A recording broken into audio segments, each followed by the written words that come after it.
ఇన్నొద్దులు BRS వాళ్ళు అంటుంటే ఏమో అనుకున్నా గాని మన సెంటర్ మినిస్టర్ పువ్వుపాటి పరందామయ్య, శ్రీమాన్ బండి సంజయ్ అన్న మన సీఎం రేవంత్ సార్కు పెద్ద ఫ్యాన్ ఉన్నట్టున్నది కదా. సారు రేవంత్ అన్నకు పెద్ద అభిమాని అంటే అభిమాని పోండ్రి. అసలు రేవంత్ అన్న మీద ఏమన్నా పాయరం పెట్టుకున్నాడా, ఏమన్నా అభిమానం పెట్టుకున్నాడా అసలు అగో. అంటే బండన్న రేవంత్ అన్న ఫ్యాను అభిమాని అని నేను అంటలేను. అన్నగారి ఫోన్ ట్యాపింగ్ ముచ్చట్లినాక అందరికి ఇట్లనే అనిపించిందట. ఆడున్న ఇలేకర్లు కూడా అట్లనే అనుకున్నారటనుల్లా.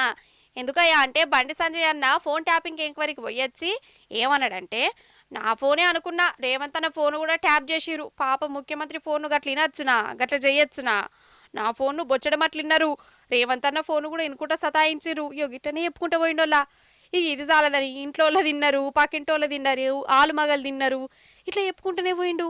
ఇక బండి సంజయ్ అని ఇట్లా చెప్పుకుంటూ పోతుంటే బాయ్ కాడ కదా పొద్దెళ్ళక కొందరు ముసలు నోటికి వచ్చింది ఏదో ఒకటి మాట్లాడుకుంటా టైం పాస్ చేస్తారు చూడు. ఆగో వాళ్ళకి గట్లనే అనిపించిందట అన్నగానే మాటలు విన్నాక. అయ్యో ఏది పడితే అది గట్లా మాట్లాడుతుండేంది, పద్ధతి లేదు పాడు లేదు, అసలు సెంటర్ మినిస్టర్ అంటే ఎట్లుండాలి, ఎంత మంచిగా మాట్లాడాలని సార్నే అంటుర్రుల్లా. నా కుటుంబ సభ్యుల ఫోన్ ట్రాప్ చేసిర్రు, నా ఫోను, నా కుటుంబ సభ్యులది, మా సిబ్బందిది, లాస్ట్ కు మా ఇంట్లో పనిచేసే వర్కర్లు కూడా. అప్పుడు పిసిసి అధ్యక్షుడు ఉన్నటువంటి ఇప్పటి ముఖ్యమంత్రి రేవంత్ రెడ్డి గారి పేరు ఉంది అలా, వాళ్ళ ఫోన్ ట్యాప్ చేశారు. ఇక ఇటు తిరిగి అటు తిరిగి రామన్ననే జయించుడు అని అన్నాడు కదా.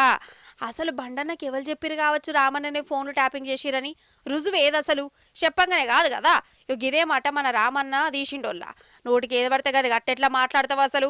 అసలు సెంటర్ మినిస్టర్ మాట్లాడే మాటలేనా? నువ్వు మాట్లాడిన మాటలు రుజువు చేయి, లేకుంటే 2 రోజులలో స్వారీ చెప్పని డిమాండ్ చేసిండోళ్ళ.